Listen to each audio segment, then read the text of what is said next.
Autism. I've got it. Bit of a fun fact for you there. I don't like to talk about it much for a number of reasons.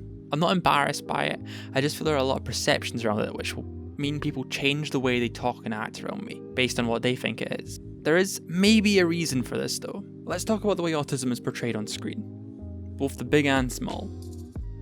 Because in a year where music, a film by musician Sia, caused shockwaves within the autistic communities on the internet with a portrayal that is questionable to say the least, what better time to talk about it?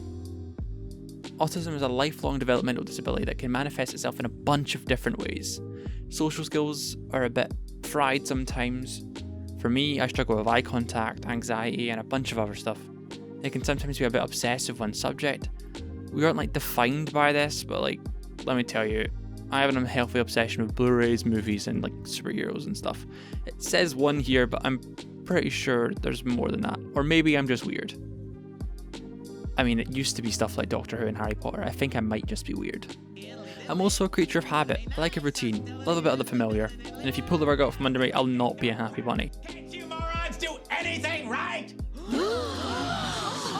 Hey, man, we meant well. However, the most important thing to remember that a lot of people seem to forget is that this is a spectrum. What's the case for one might be completely different for another. Like I said in the intro, there are people a lot worse than me, and some that are a lot better. The kind I have is Asperger's syndrome. Asperger. It's a serious disorder. So serious one they call meningitis. No, got that out of the way. Let's talk about the films. Portrayals have always kind of fascinated me. They're this idea of what a neurotypical writer seems to think defines autism. So let's start out with one of the most famous portrayals, Rain Man, directed by Barry Levinson. He sort of put autism on the map in 1988 with this film. Dustin Hoffman and Tom Cruise, lots of Oscars, lots of praise. What could possibly go wrong? Well, a lot. I'm not gonna lie, I went to this film very recently with high expectations, but it does just fall into the usual autistic tropes.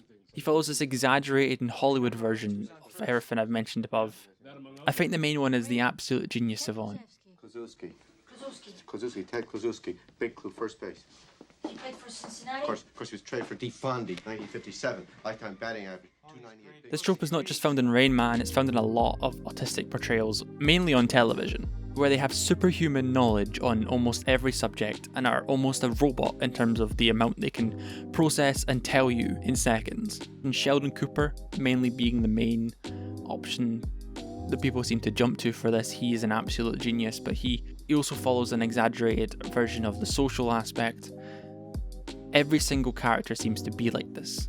They seem to be robotic in terms of emotion, lack the ability to talk, and are obviously the genius savant. Both Big Bang incorporate this absolute social inability stuff to a degree that is, this just doesn't happen. And again, this is a spectrum, so results may vary per person, but I think it sends a terrible message to what the idea of an autistic person is. There's no variety in terms of character here. Everyone is the same. Feel completely frustrated. And to have a desire build up within you and then be denied any opportunity for release. The same. Look at this kid from Touch, a Kiefer Sutherland show that got cancelled a long time ago. There's no nuance anywhere. If you ask me, I'd say it does more harm than good. I think one of the big issues that lead to this is the lack of autistic people in the writing room creating these characters. It's only people with a perception. The idea of the spectrum is completely gone and forgotten, and it either is this Hollywoodized version as seen in Rain Man, The Big Bang Theory, Touch, and others like it, or a grossly overshot and disgusting caricature.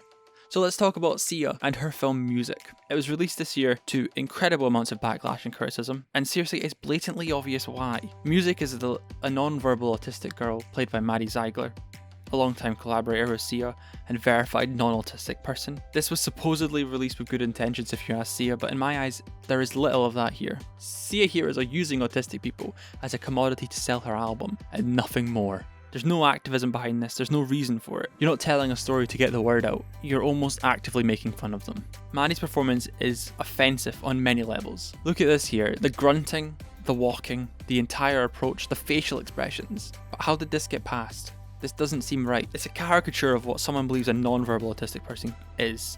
Look at it, it's disgusting. And to make matters worse, Music will have these small moments where she takes herself out of the real world and listens to music. In these dance sequences that Sia's choreographed, she doesn't have autism anymore. She doesn't have aspects that make her her. She's no longer that. I think it's a terrible message to normalize. It's basically saying to the audience, there's something wrong with you and it would be better if you were different. It feels stupid and gross.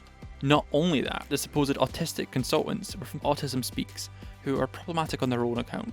They're well known for damaging behaviour therapies and actively campaign for a cure to end autism. They even managed to get a horrible and violent, uncomfortable restraint scene added to the movie to showcase the worst way to restrain your autistic child. It's misguided and completely wrong. Rightly so, she received an insane amount of backlash and criticism, but her entire approach to the criticism was to shout back and scream at people on Twitter who said anything. Sia refused to cast an autistic person to portray the role, and she said to an autistic actor, maybe you're just a bad actor. It's not, again, the vibe you want here. So what needs to happen now? Well, I kind of said it already. It does come down to lack of autistic writers in writers' rooms and non-autistic actors taking on these roles. And I'm all for actors acting, writers telling stories without restrictions, but if you want to include characters like this, you need to have a proper idea of how to portray them. You need to have a consultant, a co-writer, or even a friend that has experience of autism for diversity's sake alone. And to be honest, some things are improving. Shows like Netflix's Atypical are on the right track, with a lot of the B cast being filled out by autistic actors when the role calls for it. This show follows the life of a teenager with Asperger's navigating high school, dealing with the change to college and trying to find love. Baby, those are some serious bug eyes you got. There's a lot of soapy drama B-plot, like the mum has an affair and things, but you can look past that because the autistic main plot feels very authentic. Its only downside is the main actor portraying the main character is not autistic, and it's disappointing, but it's expected. He does a somewhat good job, but the acting can feel over the top at times, and it does, again, come down to the emotionless robot, or, in some respects, savant, but the guy just likes penguins, so I can respect that. I wonder if they ever get tired of swimming. They don't. And the good portrayals are happening everywhere. It's getting into animation now. Pixar had a very good representation of autism in their short film Loot, which is currently on Disney+.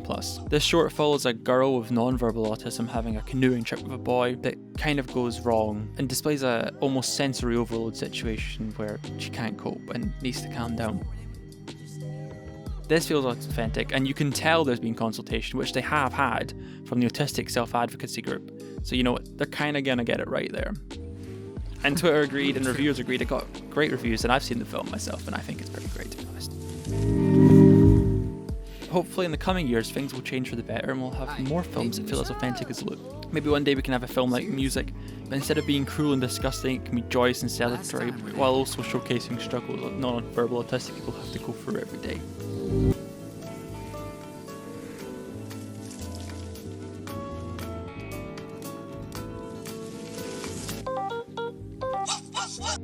Or a film like Rain Man or a show like The Big Bang Theory that doesn't rely on an autistic character being a savant, being an emotionless robot. It'd be nice when that happens. How was that? Wet. Wet? Yeah. You also need to remember it's a spectrum, so there's a broad range of autistic characters that could be in film and television right now, but we're not getting that. Everyone's experience is different. No two people with autism are identical. They never will be. There's room for amazing characters. But for now, we'll just have to be annoyed and disappointed until things change. And hopefully that change will come soon.